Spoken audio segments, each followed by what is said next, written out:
In story 29, the story of the great Exodus, the escape of God's people from Egypt, continues. Pharaoh called for Moses and Aaron immediately that night and told them, "Get everyone up, leave my people, both you and the Israelites. Take your flocks and your herds and be gone." The Egyptians urged the people to leave quickly. "We'll all be dead," they said.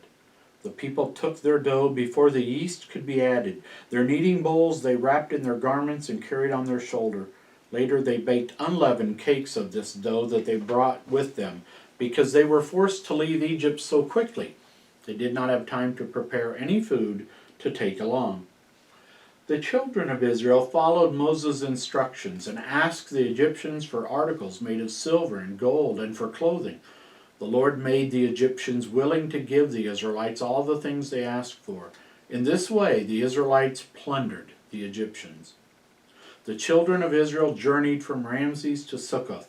About 600,000 men traveled on foot. This did not include the women and children. Many non-Israelites went along with them. They took flocks and large herds of cattle.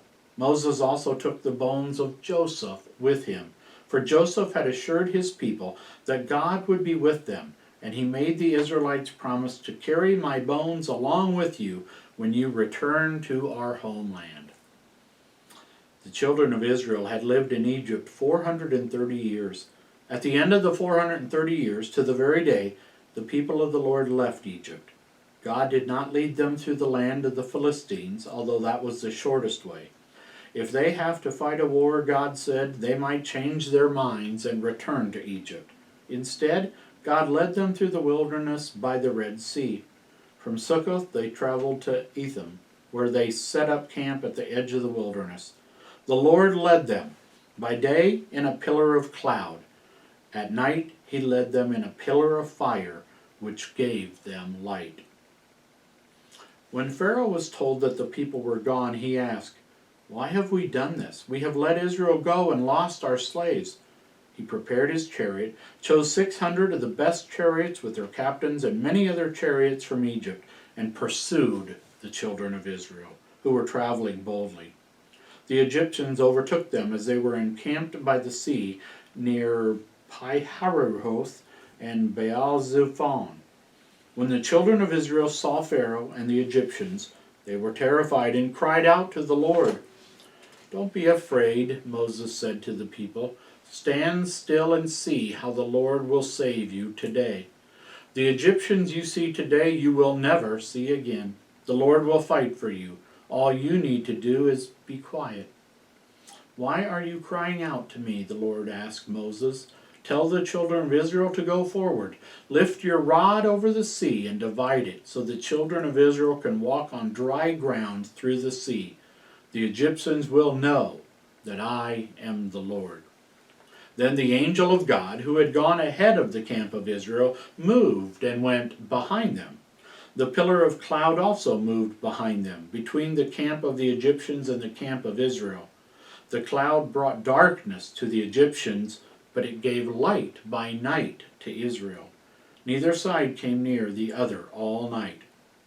Moses stretched out his hand over the sea, and the Lord made a strong east wind blow all night, causing the sea to go back and the sea to become dry land. The waters were parted so that children of Israel could walk through the middle of the sea on dry ground.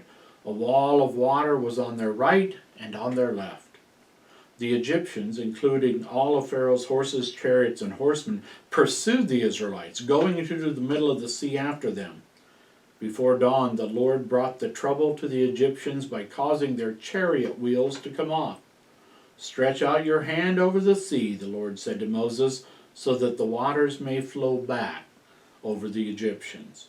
So Moses stretched out his hand over the sea, and at daybreak the sea flowed back in its place.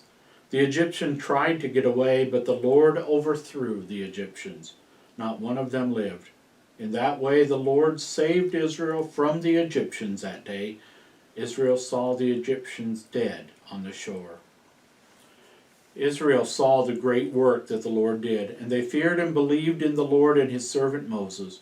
Moses and the children of Israel sang this song to the Lord. I will sing to the Lord, for he has triumphed gloriously. The horse and his rider he has thrown into the sea. The Lord is my strength and my song. He has become my salvation. Miriam, the prophetess, the sister of Aaron, took a timbrel in her hand. All the women followed her, dancing and singing in response. Sing to the Lord, for he has triumphed gloriously. The horse and his rider he has thrown into the sea. So a part of the larger story of the Exodus, God saving and delivering his people. And really what is often a featured part of the story is Pharaoh pursuing the people after realizing the mistake he had made by letting his slaves go. Now he desires to hunt them down and to bring them back by force. But the Lord intervenes, standing between Pharaoh and his armies and Moses and his people, and there he protects and shields them. The waters are parted and the people go through on dry ground.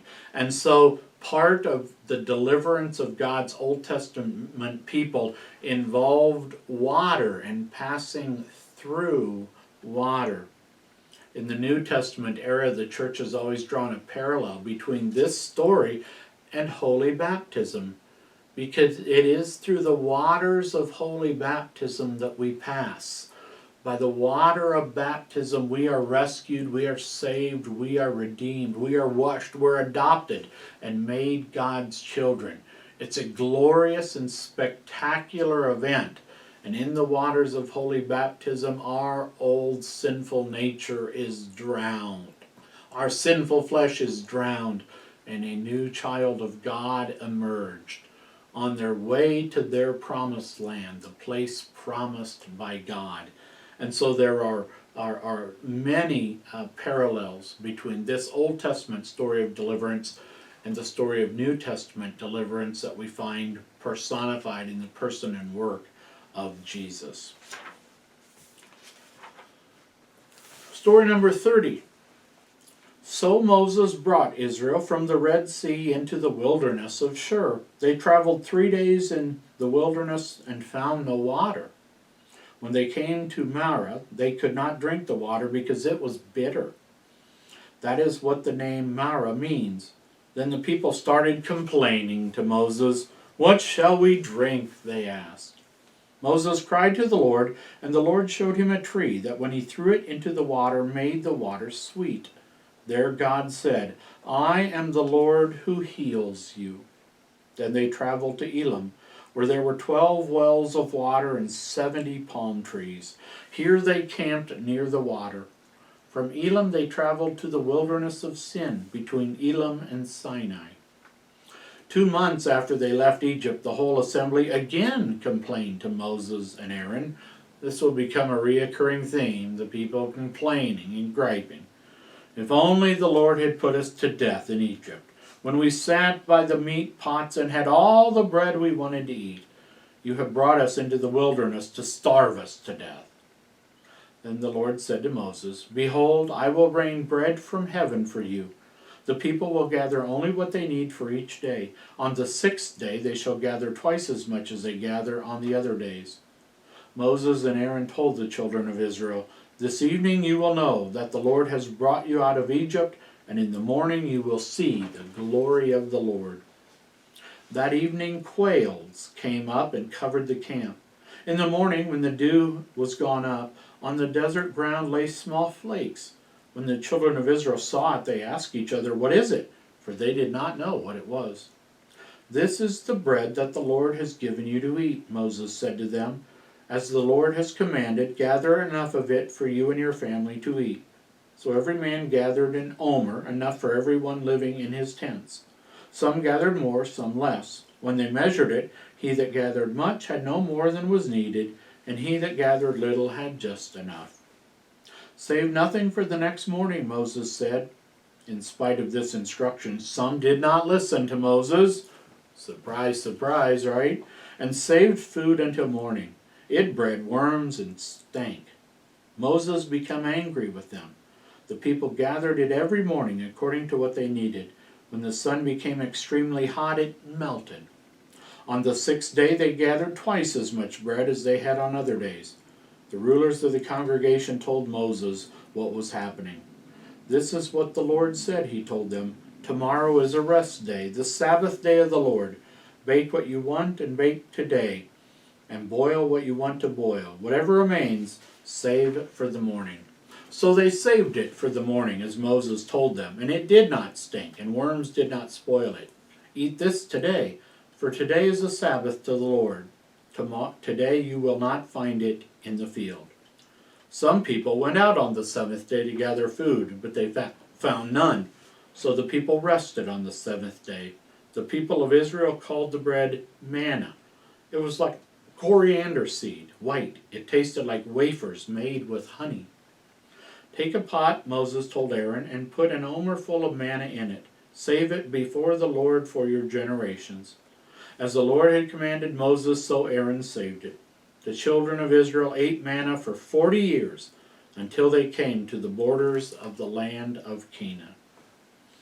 So first they didn't have water, the water was bitter and they couldn't drink it, so God took care of that for it. And a short while later, they thought they were running out of food and they figured they would starve, and they even lamented that it would have been better had they stayed in Egypt. Yeah, where you were slaves and treated horribly. But Moses promises that God will feed them, and he provides quail and also this bread of heaven, this manna, which they were to gather enough for every day. They were to do this every day. And we're reminded here perhaps of the 4th petition of the Lord's Prayer. And give us this day our daily bread. God never wanted them to forget who was providing for them. And by having to collect it and by having the bread there every morning, they had that constant reminder that God was the one providing for them. Of course, the people didn't always listen, and I'm sure they complained. Later, we'll hear them even complaining about how they were tired of this food from heaven, if you will. But here we have the story of manna. Water will continue to be a challenge in the arid desert area of the Middle East. And so we read on. The children of Israel journeyed from the wilderness of Sin and pitched their camp at Rephidim. Here there was no water for the people to drink. The people quarreled with Moses, saying, "Give us water to drink." "What shall I do to this people?" Moses cried to the Lord. "They are almost ready to stone me." Then the Lord said to Moses, "Go out before the people. Take along with you some of the leaders of Israel, and in your hand the rod that you used to strike the river. I will stand with you by the rock at Horeb. You are to strike the rock. Water will come out of it so that the people may drink." Moses did this as the elders of Israel watched. He called this place Massah and Meribah because of the quarreling of the children of Israel and because they tempted the Lord, saying, "Is the Lord among us or not?" Kind of hidden in this little part of the story is Moses striking the rock with the rod, just as God had told him to do. And we might be reminded of a beautiful hymn, "Rock of Ages, cleft for me." Talks about how water from his side came pouring out. And Paul will later tell us that this rock that yielded the water should remind us none other than of Jesus. Then Amalek came and fought with Israel in Rephidim. "Choose some men, go out and fight with Amalek," Moses said to Joshua. "Tomorrow I will stand on the top of the hill with the rod of God in my hand." Joshua did as Moses had told him. He fought with Amalek. Moses, Aaron, and Hur went to the top of the hill. When Moses held up his hand, Israel prevailed. When he let down his hand, Amalek prevailed. When Moses' hands felt heavy, they took a stone, put it under him, and had him sit on it. Aaron and Hur held up his hands, one on one side of him and the other on the other side. So his hands were steady until the sun went down. Joshua cut down Amalek and his army with the sword. This will be the first of the battles that God will fight for his people. And in this case, Moses lifting up the rod, the hill overlooking the battle, is kind of the thing to remind Israel, look, it's not you, it's not the fact that you're great soldiers or you're great tacticians or anything. It is I delivering the enemy into your hands. This will be a constant theme. Despite their grumbling and complaining, God will put up with them for a long, long time.